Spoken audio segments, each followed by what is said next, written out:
ऐसी पवित्र भूमि है विश्वनाथ बाबा की। हमारे बीच में माननीय उत्तर प्रदेश शासन के मुख्यमंत्री श्री योगी आदित्यनाथ जी हमारे बीच में पधारे हैं और बहुत सनातन धर्म के लिए जो उन्होंने पताका फहराई है, वास्तवता है कि पूरे देश को दिखा दिया कि सनातन धर्म की एक झलक कैसी होती है। मैं माननीय जी से निवेदन करूंगा आपका आशीष वचन संपूर्ण लाखों शिव भक्तों तक पहुंचे, उसके लिए एक बार जोरदार ताली बजाकर आमंत्रित करते हैं। साधु।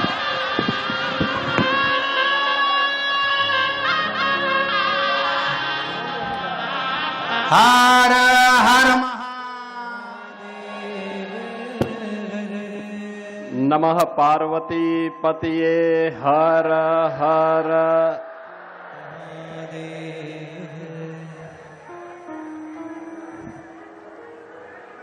पवित्र व्यासपीठ पर विराजमान पूज्य संत पंडित प्रदीप मिश्रा जी महाराज, इस पूरे कार्यक्रम के आयोजक जगतगुरु महामंडलेश्वर श्री सतवा बाबा संतोष दास जी महाराज, हमारे सभी पूज्य संतजन, इस पावन कथा में उपस्थित सभी हमारे माननीय जनप्रतिनिधिगण और लाखों की संख्या में उपस्थित सभी श्रद्धालुजन,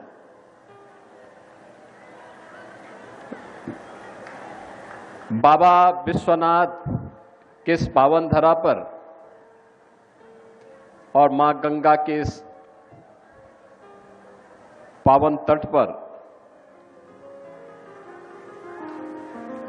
शिव महापुराण की इस पावन कथा को श्रवण का आनंद आप सबको प्राप्त हो रहा है। मैं सबसे पहले कथा व्यास पूज्य संत पंडित प्रदीप मिश्रा जी का आप सभी काशी वासियों की ओर से, प्रदेशवासियों की ओर से और श्रद्धालु जनों की ओर से हृदय से स्वागत करता हूं, उनका अभिनंदन करता हूं।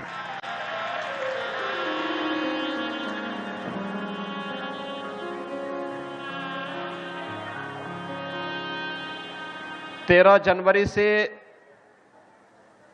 26 फरवरी तक यानी पौष पूर्णिमा से महाशिवरात्रि तक प्रयागराज की पावन धरती पर दुनिया का सबसे बड़ा आध्यात्मिक और सांस्कृतिक समागम महाकुंभ 2025 का आयोजन है और उससे ठीक पहले काशी की धरती पर इस पावन कथा के माध्यम से इस कुंभ का दर्शन हम सबको देखने का अवसर प्राप्त हो रहा है।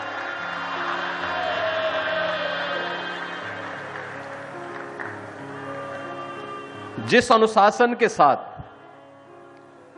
और जिस श्रद्धा भाव के साथ आप सभी इस पावन कथा का श्रवण कर रहे हैं, तो मैं आप सबका भी सबसे पहले हृदय से अभिनंदन करता हूं।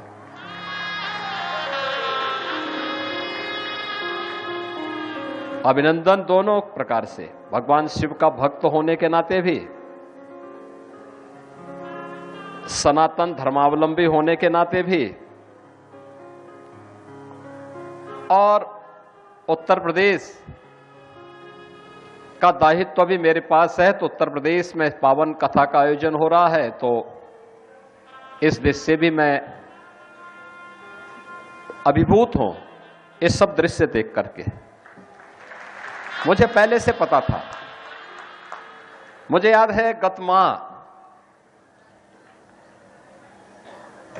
पंडित प्रदीप मिश्र जी की एक कथा हापुड़ में होने वाली थी, तो अचानक वहां के प्रशासन ने कथा के आयोजन को निरस्त कर दिया। मुझे शाम को जानकारी मिली, मैंने कहा भी ये कथा के आयोजन को क्यों निरस्त किया गया? कहा साहब भीड़ ज्यादा हो सकती है। मैंने कहा उनकी कथा की तो चर्चा ही इस बात के लिए होती है कि वहां हजार में नहीं लाखों में गिनती होती है, लाखों में। लेकिन वे सभी श्रद्धालु होते हैं, भक्त होते हैं, परम भक्त होते हैं। और परम भक्त की सबसे बड़ी पहचान क्या है? वह अनुशासित होता है। जिसका आत्मानुशासन है उसका भौतिक द्रव्यों पर भी अनुशासन होता है, और वे सभी अनुशासित होते हैं। अभी कथा को अनुमति दिया जाए और भव्यता के साथ उस आयोजन को आगे बढ़ाने के लिए कार्यक्रम को आगे बढ़ाया जाए। और मुझे बहुत अच्छा लगा, जो भी वहां पे गया अभिभूत था। फर्रुखाबाद में कार्यक्रम हुआ, वहां पर भी यही दृश्य था। दृष्टि सबकी अपनी अपनी होती है। यह दृश्य हमारे लिए सनातन धर्म का एक लघु रूप है, लघु भारत का रूप है, और यह हमारी सामाजिक समता का भी प्रतीक है। कौन कहता है कि हम आपस में बंटे हैं? कहां जातिवाद है, कहां संप्रदाय का वाद है, कहां उपासना विधि का विवाद है? हम तो सब एक होकर के इस पावन कथा के माध्यम से अपने राष्ट्र धर्म के निर्वाह के लिए अपने आप को समर्पित करने के एक धर्म योद्धा के रूप में अपने आप को समर्पित कर रहे हैं। और ये कथा उसका एक उदाहरण हम सब के सामने प्रस्तुत कर रहा है। जब मैं कथा के इस विहंगम दृश्य को देख रहा हूं, एकदम सामने बाबा विश्वनाथ का धाम है, मां गंगा का सानिध्य है। कितना सतवा बाबा ने ऐसा स्थल चयन किया कि एक साथ बाबा के भी दर्शन हो और मां गंगा के और मां अन्नपूर्णा के भी दर्शन हो, बाबा भैरवनाथ जी के भी दर्शन हो जाएं। यानी यहां से एक साथ, यानी कथा भक्त ही नहीं सुन रहे हैं, साक्षात देवादिदेव महादेव भगवान विश्वनाथ भी सुन रहे हैं।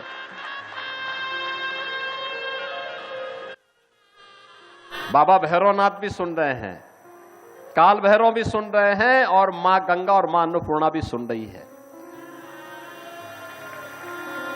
इतना विहंगम दृश्य,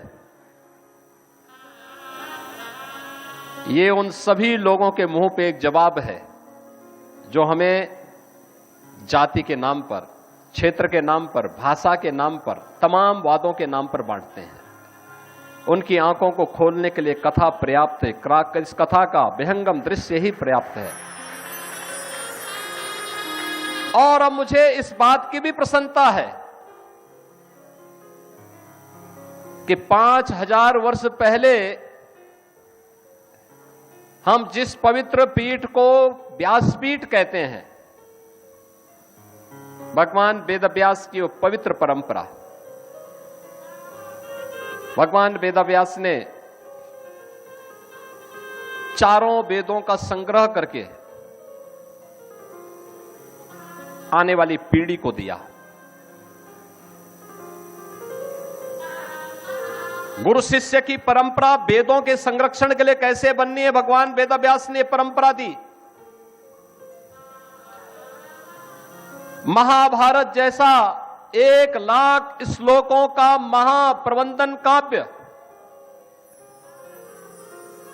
उस पूरी टीम का नेतृत्व दिया। श्रीमद् भागवत महापुराण जैसा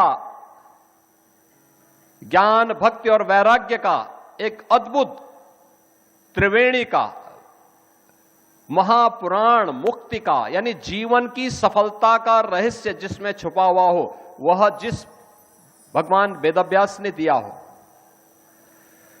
पुराणों और उप पुराणों की रचना कैसे की जानी चाहिए, उसकी शुरुआत की।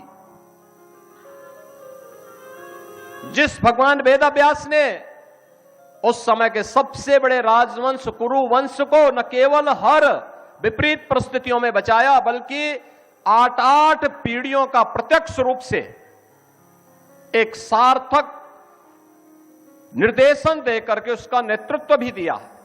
उनका मार्गदर्शन क्या, सदैव धर्म और न्याय के पथ पर ही चलते रहे, उसी की प्रेरणा देते रहे।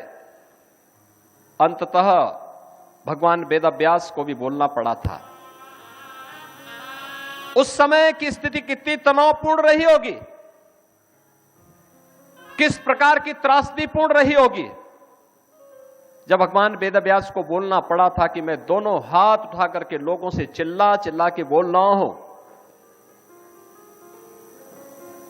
कि धर्म का मार्ग का अनुसरण करो, क्योंकि धर्म से ही अर्थ और कामनाओं की सिद्धि हो सकती है।